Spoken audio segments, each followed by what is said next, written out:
Today, we're going to share 20 incredible Mobile Legends tips that you can use to up your game right away. Let's go. Just for the thrill of it, nothing counterfeit with you, just the thrill of it. Just for the thrill of it, nothing counterfeit.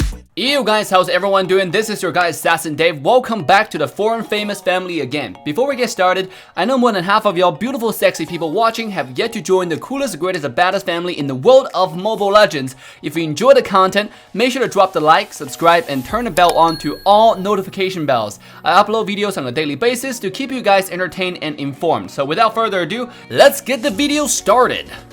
Tip number 1.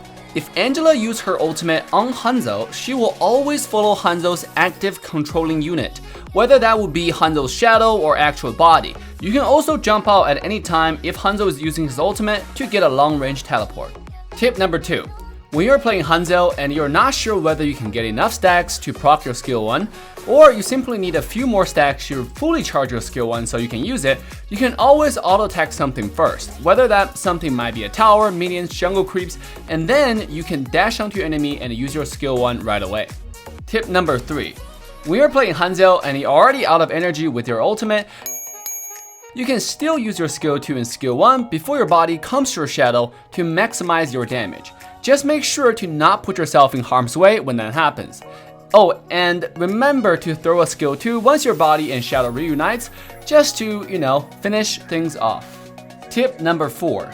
Hanzo's skill 2 actually procs on-hit effect. This includes slow from corrosion scythe, a red buff, and on top of it, you can use retribution while your skill 2 is active. And we know the slow effects in the game stack on top of each other, so make sure to get red buff by corrosion scythe, and when you jump in, make sure to use your retribution on top of it to enhance your slow so they can't run out of your skill.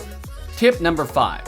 When escaping with Hanzo, you can use your ultimate and skill 2 to extend the range before calling your body back to the shadow for maximum escape distance. Just make sure you do it quick enough so you don't get killed in the process. Tip number 6.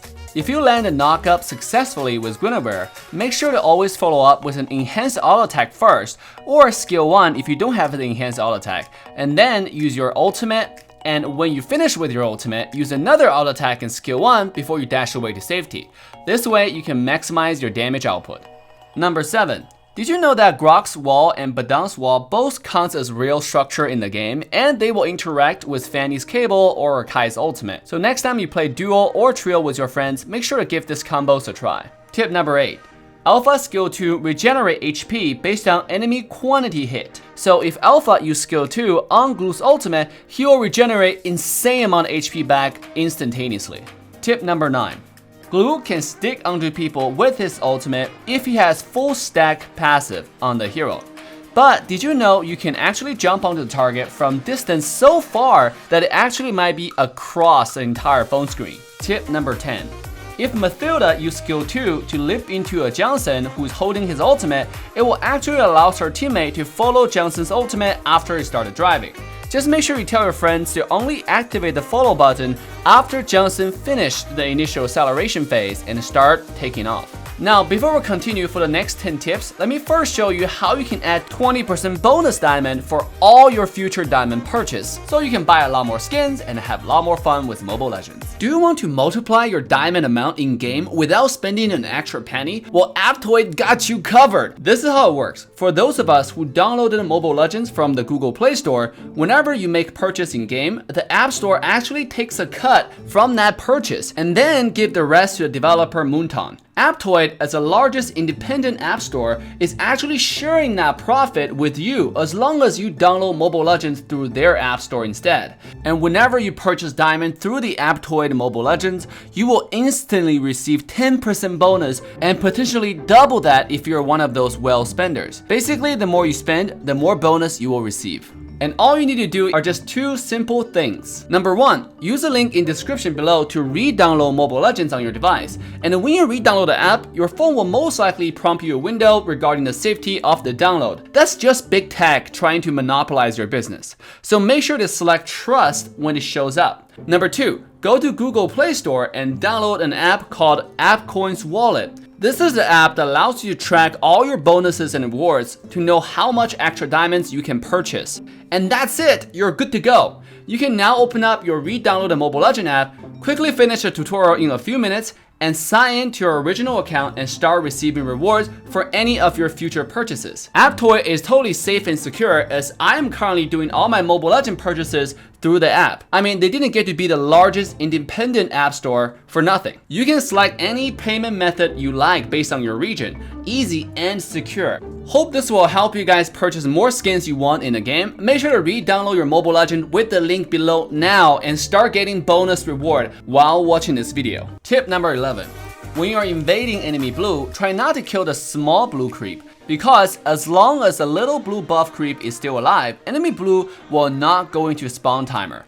And the 2-minute refresh timer will only start once enemy realize they had to kill the small blue creep. That usually takes eternity. You can do this to effectively deny enemy blue buff when they have heroes who heavily rely on it. So don't get too greedy next time when you invade. Tip number 12. If you drive Johnson's ultimate long enough, actually longer than the cooldown of your ultimate to be exact, you can cast your ultimate twice almost instantly, dealing massive amount of damage and obviously quality control on top of it.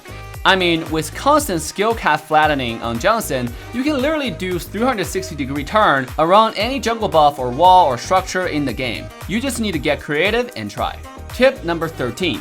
Boxia skill 1 recast is actually independent from the direction where you're rolling. You can always roll parallel to your opponent and then slide your skill towards them to surprise your enemy with a weird looking but very effective 1.5 second stun. Tip number 14. You can actually buy 7th and 8th item in the game with only 6 item slots. All you have to do is to prepare a pre-build like this. After you finish all your items, go to shop and activate this pre-planned immortality build. And then when you're about to die, activate Winter Truncheon, quickly open up the shop, sell the Winter Truncheon, and purchase immortality from the quick buy. If you die again, all you have to do is sell immortality real fast by opening your shop, and then the Roll Ghost Meteor will become quick buy. Purchase it, and then boom, you just use 6 item slots to effectively use 8 items. Tip number 15. You can actually hack the map legally if you pan, listen, and see animations to know what your enemies are doing or just where they are in general. For details on how to do that, make sure to check out the latest World Pro Never Tell You series featuring legal map hack. Tip number 16. For Hayabusa, you can actually use your skill 1 to hurt your enemy 3 times in one combo to maximize your damage. All you have to do is throw the skill 2 and 1 onto your opponent, but instead of dashing onto them right away, dash the shadow in the far back and then quickly dash back onto the enemy target. This way, the enemy will get hurt twice the moment you throw your shuriken at them, and then another time when your shuriken returns to you when you jump onto them. You can use your ultimate in the end to finish up. Tip number 17. There are quite a few knock-up skills that interact with Flicker in a surprising way. For example, you can certainly use Chao's skill 1 third phase knock-up with Flicker to surprise knock-up your opponent. The same thing applies for the 4th phase knock-up of Freya's skill 2. Tip number 18. Not only does Flicker work with Chao's skill 1, Chao's ultimate also works with Flicker. You can use your ultimate on a target and then immediately follow up with your Flicker to change the direction of that kick. And then quickly follow up with a BM freestyle just like this. Next tip. Speaking of Flicker's interactions, you can flip someone with Zilong's skill 1 and then use Flicker to extend the range of that flip while putting yourself in a much safer position. Last but not the least, even though there are a few skills in the game, such as Karina's skill 1 and Natalia's skill 2 can make them immune to physical auto attack, these skills do not make these heroes immune to physical damage skill, such as Hayabusa's ultimate or Saber's ultimate. Just another reason why you should abuse Saber to rank up. And guys, that will conclude the top 20 tips for today's video. If you enjoyed the video, make sure to like, subscribe, and turn the bell on to all notification bells so you can join the coolest, greatest, the baddest family in the world of Mobile Legends. With that, AssassinDave signing off. Love you guys, and I'll see you guys next time. Bye now. Just for the thrill of it.